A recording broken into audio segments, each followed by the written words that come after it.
বগুড়ার পাইকারি বাজারে পেঁয়াজের দাম কেজি প্রতি ৫ থেকে ১০ টাকা কমেছে। পাইকারি মোকাম রাজাবাজার থেকে বিস্তারিত জানিয়েছেন উত্তরাঞ্চলীয় ব্যুরো প্রধান চপল সাহা। গত কয়েকদিন আগে কিন্তু পেঁয়াজের দাম হঠাৎ করেই ৬০ টাকা কেজি হয়ে গেছিল। তারপরে আস্তে আস্তে একটু কমছে। এখন যা পেঁয়াজের দর তা দেখা যাচ্ছে যে আপনার ৫০, ৫৫ এই ধরনের বিক্রি হচ্ছে। আর সবচেয়ে বড় কথা, পেঁয়াজের আমরা যেটা দেখতে পাচ্ছি যে পেঁয়াজ কিন্তু পর্যাপ্ত পরিমাণ পেঁয়াজ আছে। কুরবানি ঈদকে সামনে রেখে অনেক ক্রেতাই মনে করছিলেন যে পেঁয়াজের দাম বেড়ে যাবে, ফলে তারা পেঁয়াজ কেনার জন্য বেশি আগ্রহী হয়ে ওঠেন এবং বেশি আগ্রহী হয়ে ওঠার জন্য বাজার কিন্তু বাড়তে থাকে। আমরা একটু কথা বলবো একজন পেঁয়াজ বিক্রেতার সাথে। উনি খুচরাই বিক্রি করেন, তবে পাইকারি উনি যা বিক্রি করছেন এবং খুচরা বিক্রি করছেন এই ব্যাপার নিয়ে আমি একটু কথা বলতে চাই যে আপনারা পাইকারি কীভাবে কিনছেন এবং খুচরা কী দামে বিক্রি করছেন।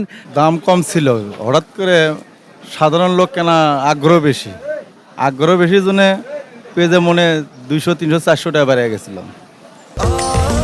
স্বাস্থ্যকর অল টাইম ফ্যামিলি কেক, সব সময় অল টাইম হেলদি লাইফ।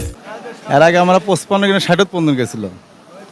মানে আগ্রহটা কমে গেছে দেখে বিদায় এখন মনে 200 টাকা কমছে, কেজিকে 5 টাকা 7 টাকা কমছে। এখন আপনারা শুনছিলেন যে আসলে কেন কমলো। কমার পেছনে কারণটা একটাই, সেটা হলো যে আপনার ক্রেতা যারা বেশি বেশি কেনেন এই ক্রেতাগুলোর সংখ্যা কমে গেছে, ফলে বাজার আবার স্বাভাবিক হয়ে আসছে। তবে দাম যে এবার বাড়বে না খুব একটা, এটা কিন্তু আমরা বুঝতে পারছি পরিষ্কার, কারণ পর্যাপ্ত পরিমাণ পেঁয়াজ বর্তমানে মজুদ আছে। বগুড়া রাজাবাজার থেকে এই ছিল সর্বশেষ।